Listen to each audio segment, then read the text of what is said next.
Good morning. Today is 2nd January 2017 and we are going to discuss the articles of The Hindu. सबसे पहले आज फिर से आपको नववर्ष की हार्दिक शुभकामनाएं। Wish you very very warm and prosperous happy new year. और अब देखते हैं कौन कौन से आर्टिकल्स हम इस वीडियो में डिस्कस करने जा रहे हैं।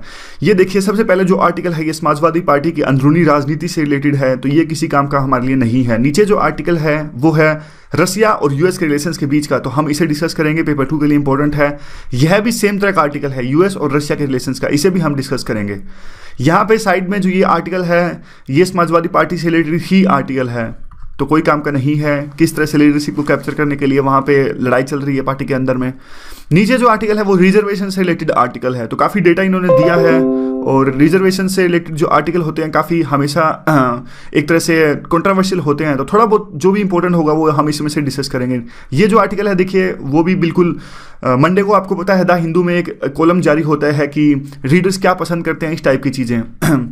और एक जो और दूसरा अलग से आर्टिकल हम इकोनॉमिक्स टाइम्स का डिस्कस करेंगे। तो आज इतने सारे आर्टिकल्स हमें डिस्कस करने हैं। तो यूटिलिटी क्या है, जो यूएस और रशिया के बीच के रिलेशंस का जो आर्टिकल है उसकी यूटिलिटी हमारे पास है पेपर 2 के अंदर में। पेपर 2 के अंदर में इसका क्वेश्चन आ सकता है। किस तरह का क्वेश्चन आ सकता है, यहाँ पर देखिए।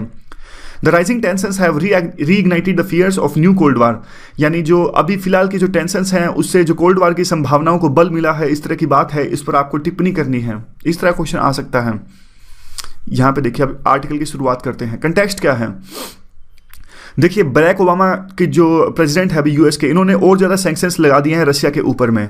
पहला पॉइंट ये है। दूसरा पॉइंट, इन्होंने सैंक्शंस लगाने के साथ साथ जो 35 डिप्लोमेट्स हैं रशिया के, उनको यूएस से बाहर निकाल दिया है। उनको बिल्कुल भी 72 घंटे का टाइम दिया कि आप 72 घंटे के अंदर अंदर निकल जाएं। और इवन रशिया को एक स्पेशल एयरक्राफ्ट का अरेंजमेंट करना पड़ा उनको 72 घंटे के अंदर वहाँ से निकालने के लिए। और आरोप क्या लगा, क्यों ओबामा ने ऐसा किया, क्योंकि देखिए आरोप यह था कि रशिया ने जो अभी आपको पता होगा हाल फिलहाल में जो यूएस में इलेक्शंस हुए थे, तो रशिया पर आरोप यह लगाया है कि इन्होंने अपने हैकर्स का इस्तेमाल करते हुए साइबर अटैक करवाए डेमोक्रेटिक पार्टी सिस्टम, यानी जो हिलेरी क्लिंटन जो थी वो डेमोक्रेटिक पार्टी से थी और ओबामा भी डेमोक्रेटिक पार्टी पे है। तो रशिया पे आरोप लगा कि इन्होंने साइबर अटैक करवाए डेमोक्रेटिक पार्टी के जो सिस्टम है वहाँ पे, और वहाँ के ईमेल चुराए। तो काफ़ी कुछ लीक हो गया विकीलीक्स के थ्रू, और काफ़ी एक तरह से रेपुटेशन हर्ट हुई डेमोक्रेटिक पार्टी का, जो कि हार का कारण बनी इस इलेक्शंस में। इस तरह की बात थी। और देखिए, अब जब ओबामा यहाँ पर चुन के आए थे तो ओबामा ने काफ़ी तरह की बातें की थी कि जैसे कि मैं अगर आऊँगा तो जो इलेक्शंस हैं, जो रिलेशंस हैं रशिया और यूएस के बीच में, उनको रीसेट कर दूंगा, अच्छे रिलेशंस बनाऊंगा।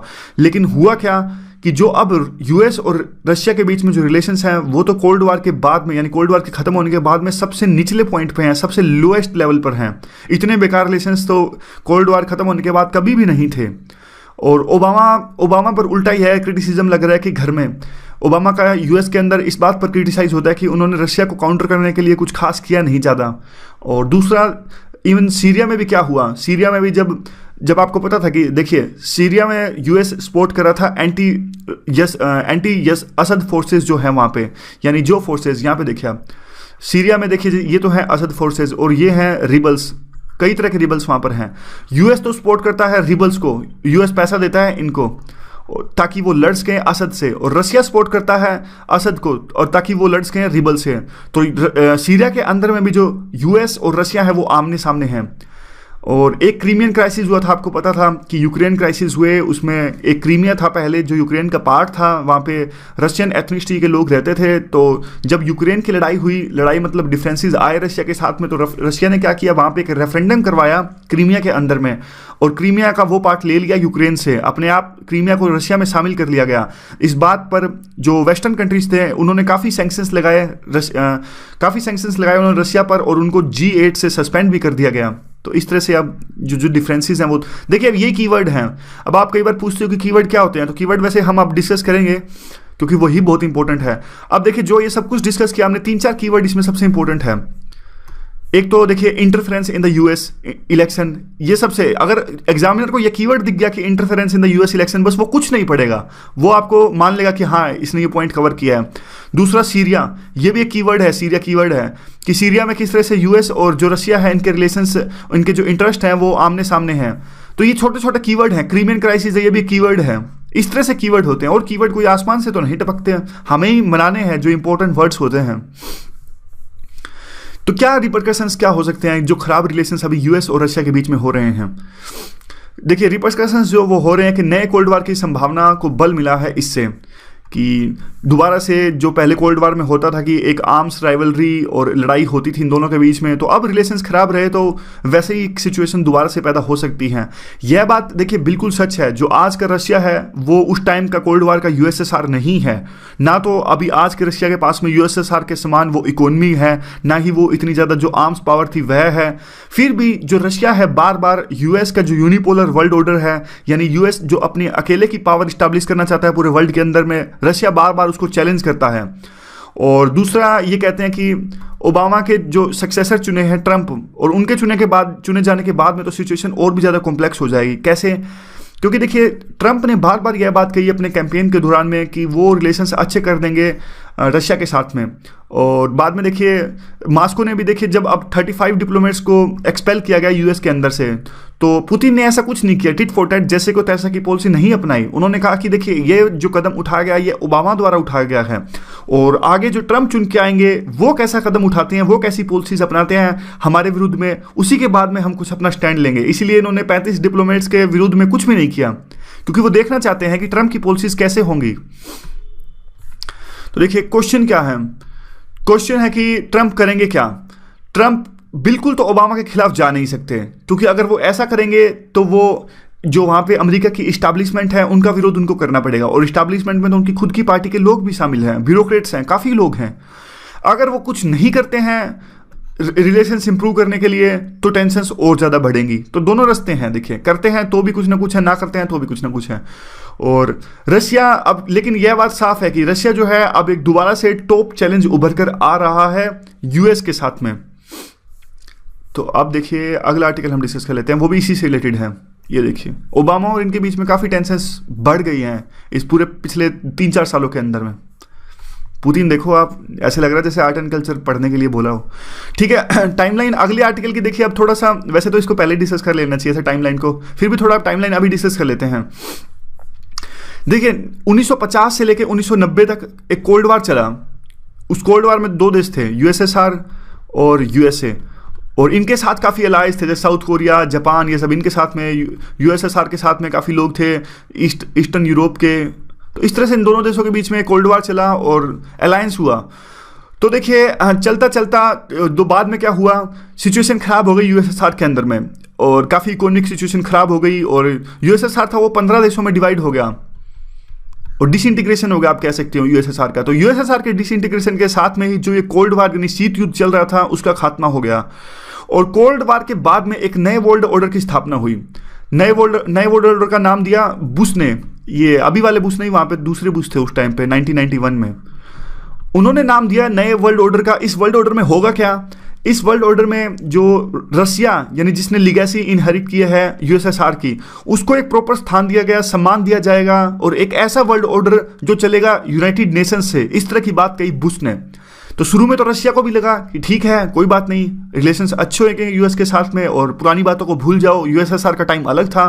तो इसने भी रिलेशंस अच्छे करने स्टार्ट कर दिए रशिया ने यूएस के साथ में।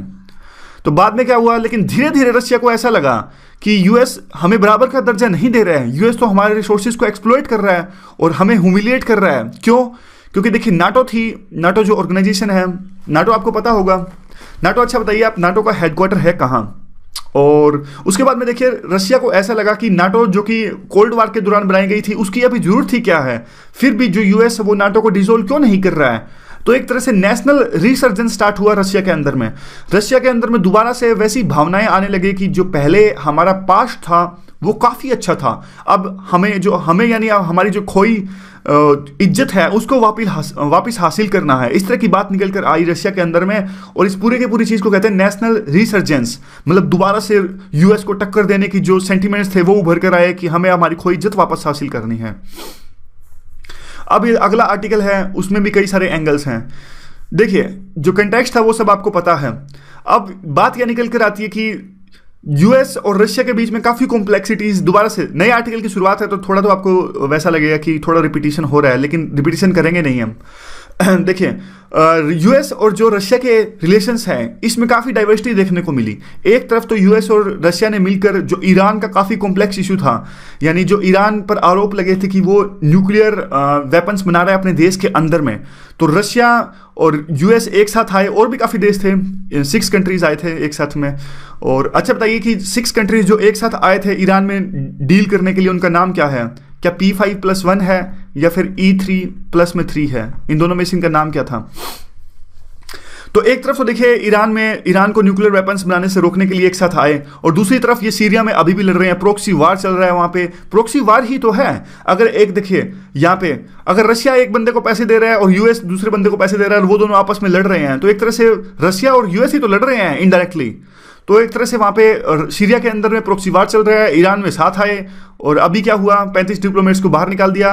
और शुरू में तो देखिए ऐसे कहा, थोड़ा सा इसका और कंटेक्स्ट है, मिला के देखिए पढ़ सकते थे दोनों आर्टिकल्स को, लेकिन मिला के पढ़ने में काफ़ी अरेंज करना पड़ता आर्टिकल्स को, काफ़ी टाइम उसमें लग जाता।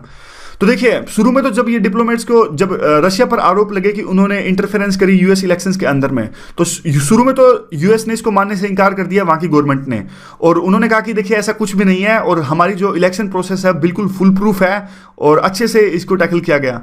लेकिन बाद में एक तरह से धीरे धीरे जब उन्होंने जांच करी, तो जांच में उनके सामने आया होगा, फिर उन्होंने कहा कि नहीं, रशिया ने इंटरफेरेंस करी है, रशिया ने साइबर हैकिंग करी है यूएस के अंदर में, और यह इसलिए की क्योंकि ट्रंप को जिताया जा सके। और ये एक यू कैन से दैट एक डेलिब्रेट और सोचा समझा प्रयास था रशिया द्वारा ट्रंप को इंस्टॉल करने के लिए। और ये देखिए 72 घंटों का समय दिया था, जैसा हमने अभी डिस्कस किया। रशिया का क्या व्यू है इस पूरे के पूरे जो मूव है, और जो दूसरे रिलेशंस खराब चल रहे हैं यूएस के साथ में, क्या इनका व्यू है रशियन का? देखिए एक फॉरेन पॉलिसी कंसेप्ट रिलीज हुई थी रशिया की फॉरेन पॉलिसी मिनिस्ट्री द्वारा, उसी से व्यू पता लगता है। तो इंपॉर्टेंट नहीं है, आप याद मत रखना ऐसी चीज़ें, भूल जाइए। हाँ, जो इंपॉर्टेंट है वो ये दिखते हैं। उन्होंने कहा देखिए जो पूरा का पूरा वर्ल्ड है, रशिया ने कहा कि पूरा का पूरा वर्ल्ड है जो आज एक ही चीज़ की कीमत चुका रहा है, वो क्या कि यूएस और नाटो जो है अपनी लीडरशिप इस्टेब्लिश करके रखना चाहते हैं पूरी की पूरी दुनिया में, और इसी से इंस्टेबिलिटी पैदा हो रही है। ये कहते हैं कि देखिए सारी की सारी जो इंस्टेबिलिटी पैदा हो रही है नॉर्थ अफ्रीका से लेकर साउथ एशिया में, नॉर्थ अफ्रीका यानी कि वहाँ पे लीबिया जैसी कंट्रीज़ हैं, साउथ एशिया में भी ऐसी कंट्रीज़ हैं, पूरी की पूरी जो इंस्टेबिलिटी पैदा हो रही है वो सिर्फ इसी चीज़ से पैदा हो रही है कि यूएस और जो नाटो की फोर्सेज हैं वो अपनी पावर मेंटेन करना चाहती है वहाँ पे। तो रशियन फॉरेन पॉलिसी कहती है कि पॉलीसेंट्रिक वर्ल्ड ऑर्डर होना चाहिए, यानी एक ही पावर यूएस के रूप में नहीं बल्कि कई सारी पावर्स होनी चाहिए। पॉलीसेंट्रिक यानी पावर्स के कई सेंटर होने चाहिए, एक यूएस सेंटर होगा, एक रशिया सेंटर होगा, एक चाइना होगा, एक हमारा भारत भी होगा, इस तरह से पॉलीसेंट्रिक होना चाहिए।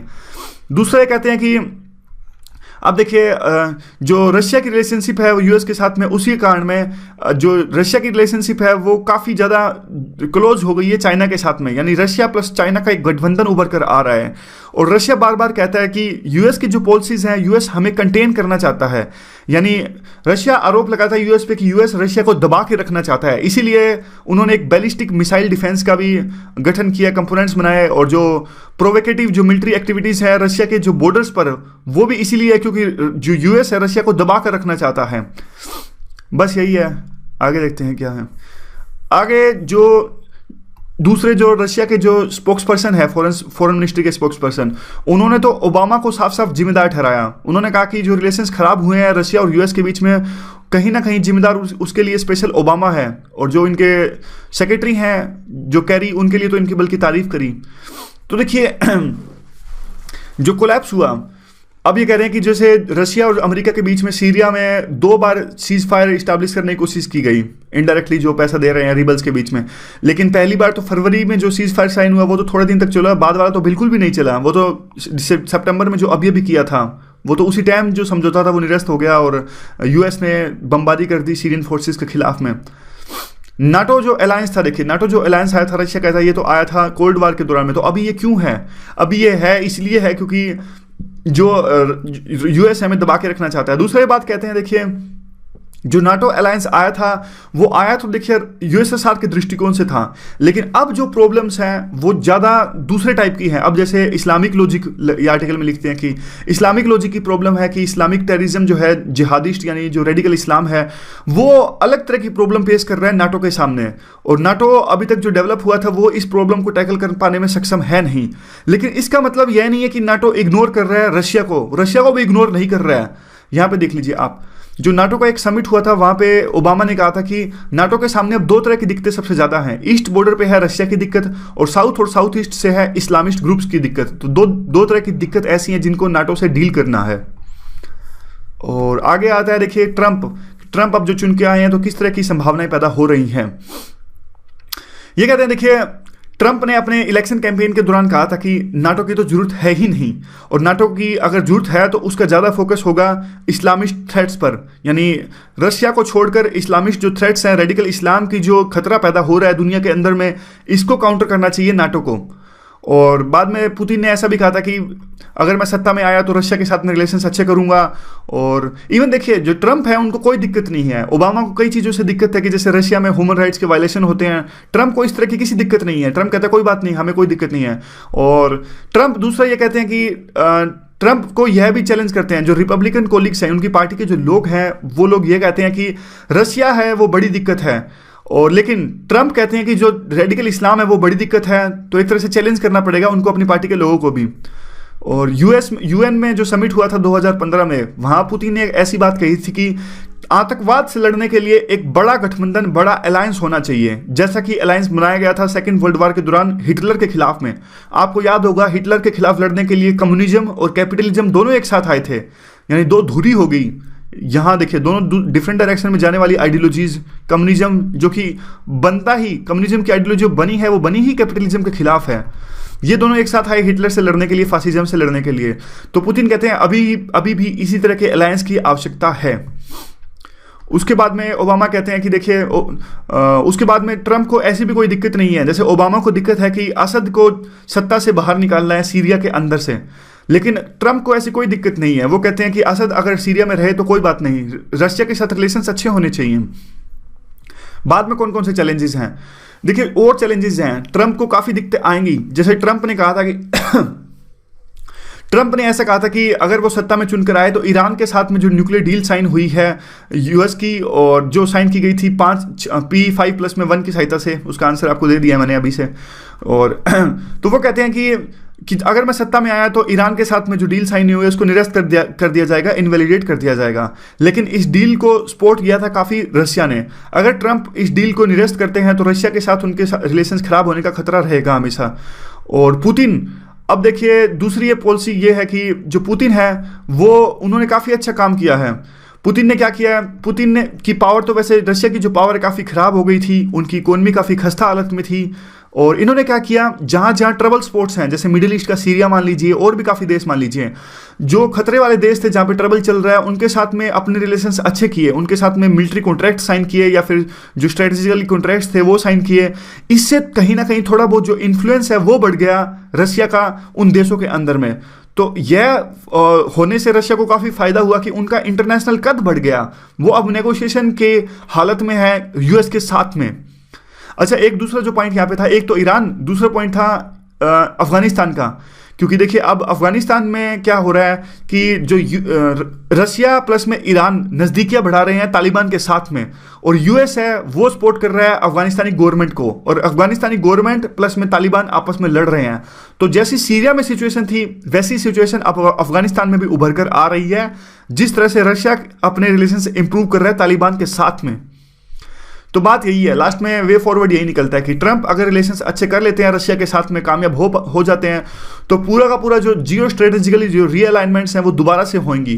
क्योंकि अभी तो देखिए यूएस प्लस में इंडिया, जापान, ऑस्ट्रेलिया, इस तरह गठबंधन है, दूसरी साइड में रशिया, चाइना और इस तरह का है। अगर रशिया इस खेमे में आ जाता है, यानी इनके देश में अच्छे रिलेशंस हो जाते हैं, तो एक तरह से दोबारा से जो साउथ चाइना सी में डिस्प्यूट चल रहा है वो भी नए सिरे से उभर कर आएगा। आगे जो आर्टिकल है देखिए वो रिजर्वेशन से रिलेटेड है। तो रिजर्वेशन से रिलेटेड आर्टिकल्स हमेशा से कंट्रोवर्शियल होते हैं। और देखिए ये कहते हैं आर्टिकल के अंदर में, जो जिन्होंने आर्टिकल लिखा है वो कहते हैं कि जो रिजर्वेशन का टॉपिक है हमेशा पैशनेट रिस्पॉन्सेज लाता है, और ये टॉपिक जो होता है हमेशा ज़्यादा हीट प्रोड्यूस करता है, इवन लाइट से भी ज़्यादा। तो इस टॉपिक पर एसएआरई ने एक सर्वे किया है, इसके 2 सर्वे पहले आ चुके हैं, एक अनटचेबिलिटी पर, एक इंटरकास्ट मैरिज पर। तो एक एसएआरई जो है social attitude research for India, इसने तीसरा सर्वे किया है अब रिजर्वेशन के मुद्दे पर। इन्होंने कहा कि देखिए ज़्यादातर जो लोग होते हैं, पढ़े लिखे लोग भी, और जो अच्छी कम्युनिटी से बिलोंग करते हैं, यानी जो वेल टू डू कम्युनिटी, जिनके पास अच्छा खासा पैसा है, सोशल स्टेटस अच्छा है, वो यह महसूस करते हैं कि जो गवर्नमेंट जॉब्स में किसी तरह की रिप्रेजेंटेशन के साथ कॉम्प्रोमाइज़ नहीं होना चाहिए, इस तरह की ये बात करते हैं। लेकिन वो कहते हैं कि पढ़े लिखे लोग ऐसी बात क्यों करते हैं। तो 3 रीजन्स इसके देते हैं। तो 3 रीजन्स को हम फेवर और अगेंस्ट में यूज कर सकते हैं रिजर्वेशन के। पहली बात तो ये है कि कुछ लोग जैसे कि जो पढ़े लिखे लोग जो रिजर्वेशन को नकारते हैं, वो ऐसी बात कहते हैं कि हर चीज़ में, जॉब्स में और बाकी चीज़ों में मेरिट सबसे पहला एक इंस्ट्रूमेंट होना चाहिए। मेरिट एक कम से कम मेरिट के थ्रू हमें डिसाइड करना चाहिए कि कौन कितना डिजर्व करता है। और कहते हैं कि देखिए जैसे एग्ज़ाम में कि रिजर्वेशन के थ्रू कुछ ज़्यादा पॉइंट्स या कम ज़्यादा पॉइंट्स देते हैं रिजर्वेशन के थ्रू, तो ये गलत है। उसके काउंटर में पॉइंट ये आता है कि जो रिजर्व कैटेगरी के लोग होते हैं उनको काफ़ी दिक्कतों का सामना करना पड़ा था स्कूल के दौरान में और जॉब लेने में। इसीलिए जो रिजर्वेशन इनको दिया जाता है वो एक यूजफुल टूल है एक लेवल प्लेइंग फील्ड इस्टेब्लिश करने के लिए। तो यह तो पहला पॉइंट। दूसरा पॉइंट जो है, जो लोग अपोज करते हैं वो ये कहते हैं कि इक्वालिटी होनी चाहिए, और जो लोग देखिए काउंटर करते हैं वो कहते हैं कि जो रिजर्वेशन दिया जाता है वो इक्वालिटी लाने के लिए ही तो है। और तीसरा जो पॉइंट है वो ये है कि जो लोग अपोज करते हैं वो कहते हैं कि रिजर्वेशन जो है वो इनकम एक क्राइटेरिया होना चाहिए। यानी सिर्फ आप देखिए सोशल बैकग्राउंड यानी कास्ट के आधार पर मत दो, एक इनकम भी क्राइटेरिया होना चाहिए कि कौन कितना गरीब कौन कितना अमीर है। और इसके काउंटर में पॉइंट आता है कि जो रिजर्वेशन लाया गया था वो एंटी पॉवर्टी यानी गरीबी को खत्म करने के लिए नहीं लाया गया था कि गरीबी की पैसा एक क्राइटेरिया होना चाहिए। रिजर्वेशन जो आया था वो आया था एक दूसरी टाइप के जो पास्ट में जो सोशल इकोनॉमिक जो सर्कमस्टांसिस थी या फिर किसी तरह का डिफ्रेंशिएशन किया गया उसको काउंटर करने के लिए आया था। अगर गरीबी ही एक मुद्दा होता तो गरीबी को काउंटर करने के लिए तो सरकार ने वैसे ही काफ़ी सारी पॉलिसीज चला रखी हैं, एंटी पॉवर्टी प्रोग्राम्स जैसे कि मनरेगा और उजाला, काफ़ी तरह की स्कीम्स आती हैं। तो इस तरह के जो पॉइंट्स हैं वो प्लस में और नेगेटिव में। तो हमें तो दोनों व्यू लिखने हैं अपने आंसर के अंदर में। तो अगला वे फॉरवर्ड क्या होता है इसका। आर्टिकल लिखने वाले अपना वे फॉरवर्ड में अपना व्यू पॉइंट लिखते हैं। ये कहते हैं कि देखिए रिजर्वेशन एक ऐसा टूल है जो कि ना सिर्फ इंडिया में बल्कि काफ़ी देशों में इसे यूज़ किया गया है। एक बढ़िया एफर्मेटिव एक्शन है जिससे कि जो ह्यूमन प्रिजुडाइज हुआ था पास्ट के अंदर में किसी भी मुद्दे पर, जैसे कि race, gender, ethnicity, religion, caste और भी कोई भी आइडेंटिटी हो, उसको पाटने के लिए, उस जो गैप था उसको पूरा करने के लिए एक रिजर्वेशन एक अच्छा टूल है, ऐसी बात करते हैं। और बाद में कहते हैं कि देखिए जो रिजर्वेशन पर जो हमारे डिफरेंसेस आते हैं हमारी जनता के बीच में, तो शुरू से ही बचपन से ही स्कूल लेवल से ही जो पास्ट में जो डिस्क्रिमिनेशन या फिर भेदभाव हुआ था कई कास्ट के साथ में, सो कॉल्ड कास्ट के साथ में, तो बच्चों को इस चीज़ का सिखाना चाहिए। अगर शुरू से ही उनमें कास्ट के बारे में एक तरह से अवेयरनेस आएगी तो बाद में जाके इस तरह की रिजर्वेशन जैसे मुद्दों पर एक संवेदनहीनता दिखाएंगे। संवेदनशीलता, हिंता नहीं, संवेदनहीनता तो डेप्रिविनाइज हो जाएगा, संवेदनशीलता दिखाएंगे। तो ये रिजर्वेशन का मुद्दा था। देखिए 3-4 पॉइंट थे। वैसे रिजर्वेशन के मुद्दे पर काफ़ी पॉइंट्स हैं देखिए, जो मैं आपको बताऊं आप आंसर में यूज़ कर सकते हो। ये आर्टिकल में नहीं दिए, ये आप आंसर में यूज़ कर सकते हो। किसी का व्यू पॉइंट नहीं है, हमें जो भी डिस्कस करना है आंसर के दृष्टिकोण से डिस्कस करना है। देखिए जब भी रिजर्वेशन का मुद्दा आता है तो आप ये जरूर लिखिएगा कि कम से कम आप इसे सपोर्ट करते हो या ना करते हो, लेकिन रिजर्वेशन एक ऐसा टूल है जो कि काफ़ी एक ह्यूमन रिसोर्स पावर है हमारे देश के अंदर में, जो कि आप कह सकते हैं कि उनको ऊपर उठाने में, उनको ऊपर लाने में सहायक हो सकता है। और इवन जो डिग्निटी, जैसे कि कई सेक्शंस की जो डिग्निटी है उसको ऊपर उठाने के लिए भी रिजर्वेशन का यूज हो सकता है। और तीसरा जो पॉइंट है, जैसे अम्बेडकर का जो व्यू पॉइंट है, हमारे कॉन्स्टिट्यूशनल मेकर्स ने इसको सपोर्ट किया था। और तीसरा जो देखिए अगेंस्ट में इसमें कौन कौन से पॉइंट यूज कर सकते हैं। जब भी आए तो अगेंस्ट में आप सुप्रीम कोर्ट का व्यू लिखिए। सुप्रीम कोर्ट ने ऐसा कहा था कि रिजर्वेशन अभी तक चल रहा है, यही रिजर्वेशन का सबसे बड़ा क्रिटिसिज्म है कि ये सुप्रीम कोर्ट ने ऐसा कहा था कि रिजर्वेशन में काफ़ी खामियां हैं, कि जो कास्ट एक बार शामिल हो गई उसमें कोई भी चेंज नहीं लाया गया है। यानी जब आज़ादी मिली थी उसके बाद में अभी काफ़ी जो कास्ट है उनमें काफ़ी चेंज हो गया है, कुछ कास्ट है उनमें प्रोस्पेरिटी आई है, तो जो पूरी की पूरी रिजर्वेशन की लिस्ट है उसमें चेंज आना चाहिए। और जो इसका वे फॉरवर्ड जब भी आपको लिखना हो रिजर्वेशन का, तो वे फॉरवर्ड आप ऐसे लिखिएगा कि यूएस का एक एग्जांपल है वे फॉरवर्ड में कि रिजर्वेशन जो है वो एक टेम्परेरी टूल होना चाहिए, कि जब तक कि जो उनके साथ में डिस्क्रिमिनेशन या जो भेदभाव जिसकी बात आप लोग करते हैं कि वो ठीक हो जाए। लेकिन बाद में जो परमानेंट सॉल्यूशन इस बात का निकलता है वो निकलता है स्किल्स का, कि कैसे एक स्किल बिल्डिंग कमीशन हो। ठीक है, तो इस तरह से वे फॉरवर्ड हो सकता है। मैं दोबारा से कहता हूं सारे के सारे जो व्यूज हैं, मेरा कोई भी व्यू इसमें नहीं है, सिर्फ वो व्यूज हैं जो आंसर्स में यूज कर सकते हैं हम। इससे देखिए पहले क्या होता था, एक दो सेकंड का आपको बताता हूँ। शुरू शुरू में क्या होता था, जब डिस्कस करना हमने स्टार्ट किया था तो कुछ बच्चों को यूँ लगता था कि, कुछ जो फ्रेंड्स हैं उनको यूँ लगता था कि ये जो व्यूज़ हैं वो मेरे व्यूज़ हैं। तो कई बार क्या होता था, जो मैसेज मिलते थे, मेल आती थी कि ये जो आपने व्यू लिखा है मैं इससे बिल्कुल भी सहमत नहीं हूँ। तो मैं उनको कन्विंस कराता था कि भाई मेरा कोई व्यू नहीं है, जो ये व्यू है, कई बार तो कटिंग्स भी उनको फोटो लेके भेजनी पड़ी कि जो व्यूज़ हैं ये एडिटर के व्यू हैं। तो पहले से बता रहा हूँ क्योंकि रिजर्वेशन तो वैसे ही काफ़ी कंट्रोवर्शियल है। तो देखिए, बाद में आगे इकोनॉमिक्स टाइम्स का एक आर्टिकल है कि नरेंद्र मोदी जो हमारे प्रधानमंत्री है, उन्होंने एक स्पीच को संबोधित किया। उन्होंने नए साल के मौके पर नेशन को संबोधित किया और काफ़ी तरह की रिलीफ्स और वेलफेयर मेजर्स चलाए गए काफ़ी डिफरेंट सेक्शंस के लिए। और लेकिन इसमें उन्होंने किसी तरह की जो सक्सेस वो क्लेम नहीं करी नोटबंदी के खिलाफ में, नोटबंदी के रिगार्डिंग में। यानी नोटबंदी जिस मकसद से चलाई गई थी, ऐसी कोई सक्सेस प्रधानमंत्री ने क्लेम नहीं करी। हो सकता है वो बाद में करें। और प्रधानमंत्री ने देखिए कुछ ऐसा भी अनाउंस नहीं किया कि उम्मीद यह की जा रही थी कि जो पैसा गवर्नमेंट ने कमाया है नोटबंदी के बाद में, उन पैसों को ट्रांसफ़र किया जाएगा जन धन अकाउंट्स में, ऐसी उम्मीद की जा रही थी। लेकिन प्रधानमंत्री ने ऐसा भी कुछ नहीं किया। और आगे देखते हैं मेजर्स क्या क्या लिए गए पीएम के द्वारा में। जो मेजर्स लिए गए हैं उससे तो देखिए जो बर्डन है बैंक्स के ऊपर में और भी ज़्यादा बढ़ गया है। तो किस तरह के मेजर्स लिए गए? 4% जो है इंटरेस्ट रेट कम कर दी गई हाउसिंग लोन के लिए। और यानी हाउसिंग लोन अभी आप लेते हो 9 लाख तक का, तो आपको 4% कम इंटरेस्ट रेट देना पड़ेगा। ब्याज दर जो है वो कम कर दी गई। और 3% ब्याज दर है वो कम कर दी गई अगर आप हाउसिंग लोन लेते हो 12 लाख रुपए तक का। और 8% जो है वो इंटरेस्ट रेट मिलेगा सीनियर सिटीजन्स को, क्योंकि देखिए सीनियर सिटीजन्स जॉब नहीं करते, तो उनका तो जो पहला पैसा कमाया हुआ है उसी पर उनको थोड़ा बहुत उसी से वो काम चलाते हैं। इसलिए सीनियर सिटीजन्स के लिए हमेशा जो इंटरेस्ट रेट होती है वो ज़्यादा होती है। और उसके बाद में क्या है कि ज़्यादा क्रेडिट दिया जाएगा जो small and medium based industries हैं, जो किसानों के जो लोन है वो माफ़ कर दिए जाएंगे। और एडिशनल पेपर वर्क, इससे हुआ क्या है, देखिए जो एडिशनल पेपर वर्क है, कागज वर्क है, वो बहुत ज़्यादा बढ़ गया है। जो दूसरी तरह की जैसे क्रेडिट गारंटी स्कीम्स है स्मॉल बिजनेस के लिए जो गवर्नमेंट चला रही है, और इवन जो हालात हैं वो और भी ज़्यादा बद से बदतर हो गए हैं डिमोनेटाइजेशन के बाद में। देखिए अब आर्टिकल वाले लिखते हैं कि जो सारा का सारा जो बर्डन है नॉर्मलसी लाने के लिए, यानी नोटबंदी के बाद में एक तरह से जो इंस्टेबिलिटी पैदा हुई थी हमारी इकोनॉमी में, उसमें नॉर्मलसी लाने के लिए प्रधानमंत्री ने सारा का सारा जो बर्डन दे दिया है वो बैंक्स को दे दिया है। और गवर्नमेंट क्या कर रही है, गवर्नमेंट सिर्फ बैंक्स को डायरेक्शंस दे रही है, अपने आप से कुछ नहीं कर रही है, ऐसा ही लिखते हैं। वे फॉरवर्ड है क्या? वे फॉरवर्ड यह है कि देखिए गवर्नमेंट को कुछ ना कुछ करना पड़ेगा बैंक्स के लिए। जब अब बजट सामने आ रहा है, अगर वो चाहते हैं कि जैसे हमने आरबीआई की रिपोर्ट में भी पढ़ा था कि बैंक्स की जो हालत है काफ़ी रिस्क भरी है, इसलिए अगर बैंक से रिस्क निकालना है तो आरबीआई को, जैसे बैंक से रिस्क निकालना है तो गवर्नमेंट को कुछ ना कुछ करना पड़ेगा बैंक्स के लिए इस बजट में, आने वाले बजट में।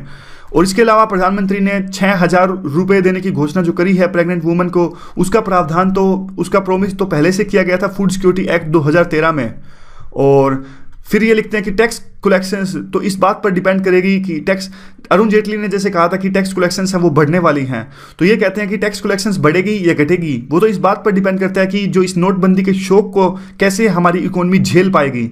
और बाद में बात यही लिखते हैं कि जो इस बात का पता तो तभी लग जाएगा जो पीएम ने काफ़ी मेजर्स, वेलफेयर मेजर्स चलाए हैं, वो टेस्ट करेंगे कि फिजिकल डिसिप्लिन कैसा होगा, यानी पैसा ज़्यादा आएगा या फिर कम आएगा। तो इस आर्टिकल को हम यूज़ कहाँ कर सकते हैं? देखिए इस आर्टिकल को हम कभी भी मतलब कम ही यूज़ कर सकते हैं, लेकिन इस तरह के आर्टिकल्स हम थोड़ा थोड़ा 2-2 मिनट में डिस्कस करता जाएं तो हमारी इकोनॉमी के बारे में थोड़ी थोड़ी नॉलेज बढ़ती जाएगी, एक एक इकोनॉमी के बारे में थोड़ा हमारे दिमाग के चक्षु खुलते जाएंगे, बस और ज़्यादा कुछ नहीं। और दूसरा एक बात आपको बताना चाहूँ, जो रशिया और यूएस का आर्टिकल था इसमें भी काफ़ी सारे पॉइंट्स ऐसे होते हैं, थोड़ा ध्यान दीजिएगा आप। जैसे अभी क्या हुआ है, डिप्लोमेट्स निकाल दिए और कुछ हो गया, ये चीज़ें दिन प्रतिदिन की चीज़ें हैं, ये होती रहती हैं। ये जैसे अब आपको पता होगा कि जो मेंस का एग्जाम होगा वो तो अक्टूबर में होगा, तब तक तो क्या पता क्या क्या हो जाएगा। लेकिन बार बार इन आर्टिकल्स को डिस्कस करते रहेंगे तो क्या होगा, एक लेवल के बाद में ये चीज़ें आपको कॉमन सेंस लगने लगेंगी। ये रशिया और यूएस तो आपके दोस्त बन जाएंगे, आपको लगेगा जैसे आपके दोस्त सुनील या फिर सोनू लड़ रहे हैं आपस में, रशिया और यूएस ऐसे लड़ रहे हैं। फिर ये जो कई बार जैसे प्रॉब्लम्स आती हैं इंटरनेशनल रिलेशन को समझने में, वो प्रॉब्लम नहीं आएगी। ये जो सारी चीजें हैं, इवन हमको रिवीजन की भी जरूरत नहीं पड़ेगी। ये रिलेशन, इंटरनेशनल रिलेशन हमें ऐसे लगने लगेंगे, अरे ये तो हमारे दोस्त लड़ रहे हैं आपस में, कॉमन सेंस लगने लगेंगी। तो बस यही था। तो आज की डिस्कशन में बस इतना ही। Thank you very much for discussion. Tensions बढ़ गई हैं इस पूरे पिछले 3-4 सालों के अंदर में। पुतिन देखो आप, ऐसे लग रहा है जैसे आर्ट एंड कल्चर पढ़ने के लिए बोला हो। ठीक है, टाइमलाइन अगले आर्टिकल की देखिए। अब थोड़ा सा, वैसे तो इसको पहले डिस्कस कर लेना चाहिए था टाइमलाइन को, फिर भी थोड़ा टाइमलाइन अभी डिस्कस कर लेते हैं। देखिए 1950 से लेकर 1990 तक एक कोल्ड वार चला। उस कोल्ड वार में दो देश थे, यूएसएसआर और यूएसए, और इनके साथ काफ़ी अलाइज थे, जैसे साउथ कोरिया, जापान, ये सब इनके साथ में, यूएसएसआर के साथ में काफ़ी लोग थे, ईस्टर्न यूरोप के। तो इस तरह से इन दोनों देशों के बीच में कोल्ड वार चला और अलायंस हुआ। तो देखिए चलता चलता दो बाद में क्या हुआ, सिचुएशन खराब हो गई यूएसएसआर के अंदर में, और काफ़ी इकोनॉमिक सिचुएशन खराब हो गई, और यूएसएसआर था वो 15 देशों में डिवाइड हो गया और डिसइंटीग्रेशन हो गया, आप कह सकते हो यूएसएसआर का। तो यूएसएसआर के डिसइंटीग्रेशन के साथ में ही जो ये कोल्ड वार यानी शीत युद्ध चल रहा था उसका खात्मा हो गया। और कोल्ड वार के बाद में एक नए वर्ल्ड ऑर्डर की स्थापना हुई। नए वर्ल्ड ऑर्डर का नाम दिया बुश ने, ये अभी वाले बुश नहीं, वहाँ पे दूसरे बुश थे उस टाइम पे 1991 में, उन्होंने नाम दिया नए वर्ल्ड ऑर्डर का। इस वर्ल्ड ऑर्डर में होगा क्या, इस वर्ल्ड ऑर्डर में जो रसिया यानी जिसने लीगेसी इनहेरिट की है यूएसएसआर की, उसको एक प्रॉपर स्थान दिया गया, सम्मान दिया जाएगा, और एक ऐसा वर्ल्ड ऑर्डर जो चलेगा यूनाइटेड नेशंस से। इस तरह की बात कही बुश ने। तो शुरू में तो रशिया को भी लगा कि ठीक है कोई बात नहीं, रिलेशंस अच्छे होंगे यूएस के साथ में, और पुरानी बातों को भूल जाओ, यूएसएसआर का टाइम अलग था। तो इसने भी रिलेशंस अच्छे करने स्टार्ट कर दिए रशिया ने यूएस के साथ में। तो बाद में क्या हुआ, लेकिन धीरे धीरे रशिया को ऐसा लगा कि यूएस हमें बराबर का दर्जा नहीं दे रहा है, यूएस तो हमारे रिसोर्सेज को एक्सप्लॉइट कर रहा है और हमें ह्यूमिलिएट कर रहा है। क्यों? क्योंकि देखिए नाटो थी, नाटो जो ऑर्गेनाइजेशन है, नाटो आपको पता होगा, नाटो, अच्छा बताइए आप, नाटो का हेडक्वार्टर है कहाँ? और उसके बाद में देखिए रशिया को ऐसा लगा कि नाटो जो कि कोल्ड वार के दौरान बनाई गई थी उसकी अभी जरूरत थी क्या है, फिर भी जो यूएस वो नाटो को डिसॉल्व क्यों नहीं कर रहा है। तो एक तरह से नेशनल रिसर्जेंस स्टार्ट हुआ रशिया के अंदर में।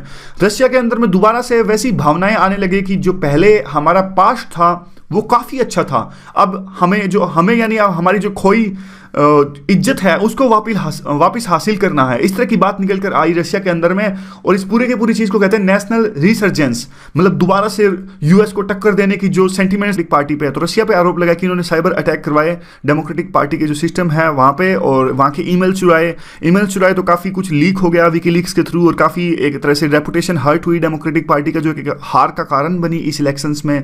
इस तरह की बात थी।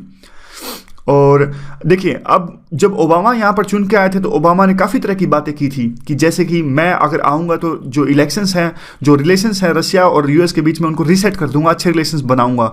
लेकिन हुआ क्या कि जो अब यूएस और रशिया के बीच में जो रिलेशंस हैं वो तो कोल्ड वार के बाद में, यानी कोल्ड वार के ख़त्म होने के बाद में सबसे निचले पॉइंट पे हैं, सबसे लोएस्ट लेवल पर हैं। इतने बेकार रिलेशंस तो कोल्ड वार ख़त्म होने के बाद कभी भी नहीं थे। और ओबामा पर उल्टा ही है, क्रिटिसिज्म लग रहा है कि घर में ओबामा का यूएस के अंदर इस बात पर क्रिटिसाइज होता है कि उन्होंने रशिया को काउंटर करने के लिए कुछ खास किया नहीं ज़्यादा। और दूसरा, इवन सीरिया में भी क्या हुआ, सीरिया में भी जब आपको पता था कि देखिए सीरिया में यूएस सपोर्ट कर रहा था एंटी यस असद फोर्सेस जो है वहाँ पे, यानी जो फोर्सेस यहाँ पे देखिए आप सीरिया में देखिए ये तो है असद फोर्सेस और ये हैं रिबल्स, कई तरह के रिबल्स वहाँ पर हैं। यूएस तो सपोर्ट करता है रिबल्स को, यूएस पैसा देता है इनको ताकि वो लड़ सकें असद से, और रशिया सपोर्ट करता है असद को और ताकि वो लड़ सकें रिबल से। तो सीरिया के अंदर में भी जो यूएस और रशिया है वो आमने सामने हैं।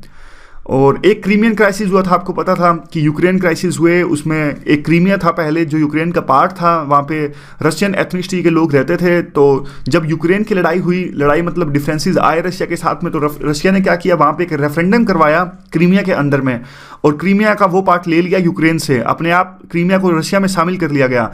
इस बात पर जो वेस्टर्न कंट्रीज थे उन्होंने काफ़ी सैंक्शंस लगाए उन्होंने रशिया पर, और उनको G8 से सस्पेंड भी कर दिया गया। तो इस तरह से अब जो डिफरेंसेस हैं वो देखिए, अब ये कीवर्ड हैं। अब आप कई बार पूछते हो कि कीवर्ड क्या होते हैं, तो कीवर्ड वैसे हम अब डिस्कस करेंगे क्योंकि वही बहुत इंपॉर्टेंट है। अब देखिए जो ये सब कुछ डिस्कस किया हमने, 3-4 कीवर्ड इसमें सबसे इंपॉर्टेंट है। एक तो देखिए interference in the US election, ये सबसे, अगर एग्जामिनर को ये कीवर्ड दिख गया कि interference in the US election, बस वो कुछ नहीं पढ़ेगा, वो आपको मान लेगा कि हाँ इसने ये पॉइंट कवर किया है। दूसरा सीरिया, ये भी एक कीवर्ड है, सीरिया कीवर्ड है कि सीरिया में किस तरह से। Good morning, today is 2nd January 2017 and we are going to discuss the articles of The Hindu. सबसे पहले आज फिर से आपको नववर्ष की हार्दिक शुभकामनाएं। Wish you very very warm and prosperous happy new year. और अब देखते हैं कौन कौन से आर्टिकल्स हम इस वीडियो में डिस्कस करने जा रहे हैं। ये देखिए, सबसे पहले जो आर्टिकल है ये समाजवादी पार्टी की अंदरूनी राजनीति से रिलेटेड है, तो ये किसी काम का हमारे लिए नहीं है। नीचे जो आर्टिकल है वो है रसिया और यूएस के रिलेशंस के बीच का, तो हम इसे डिस्कस करेंगे, पेपर 2 के लिए इंपॉर्टेंट है। यह भी सेम तरह का आर्टिकल है यूएस और रशिया के रिलेशंस का, इसे भी हम डिस्कस करेंगे।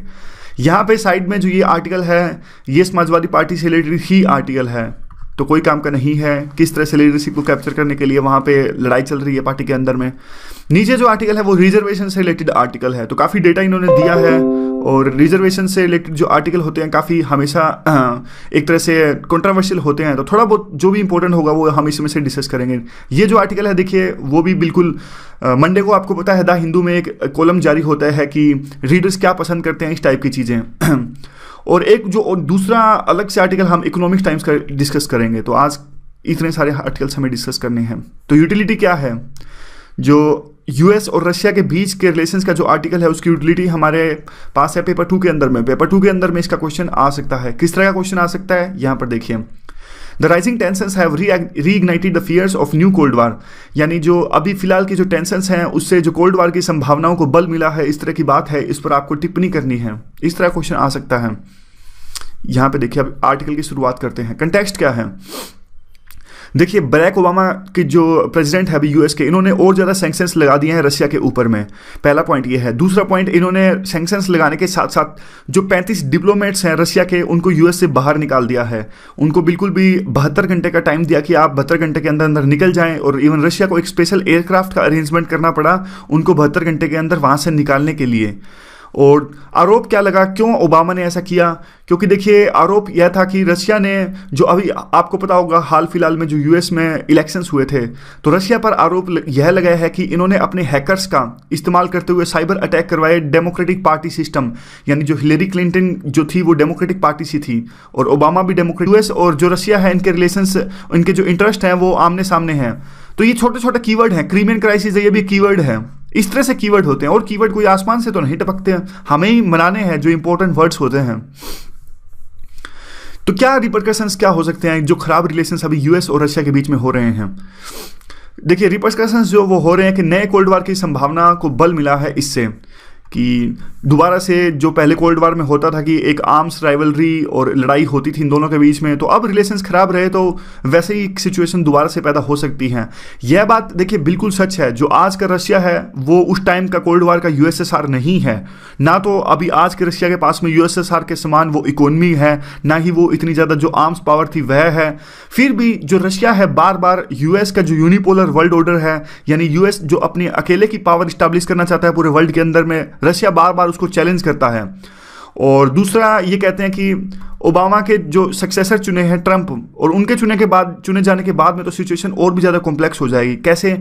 क्योंकि देखिए ट्रंप ने बार बार यह बात कही अपने कैंपेन के दौरान में कि वो रिलेशंस अच्छे कर देंगे रशिया के साथ में, और बाद में देखिए मॉस्को ने भी देखिए जब अब 35 डिप्लोमेट्स को एक्सपेल किया गया यूएस के अंदर से, तो पुतिन ने ऐसा कुछ नहीं किया, टिट फॉर टैट जैसे को तैसा की पॉलिसी नहीं अपनाई। उन्होंने कहा कि देखिए ये जो कदम उठाया गया ये ओबामा द्वारा उठाया गया है, और आगे जो ट्रंप चुन के आएंगे वो कैसा कदम उठाते हैं, वो कैसी पॉलिसीज अपनाते हैं हमारे विरुद्ध में, उसी के बाद में हम कुछ अपना स्टैंड लेंगे। इसीलिए इन्होंने 35 डिप्लोमेट्स के विरुद्ध में कुछ भी नहीं किया, क्योंकि वो देखना चाहते हैं कि ट्रंप की पॉलिसीज कैसे होंगी। तो देखिए क्वेश्चन क्या है, क्वेश्चन है कि ट्रंप करेंगे क्या?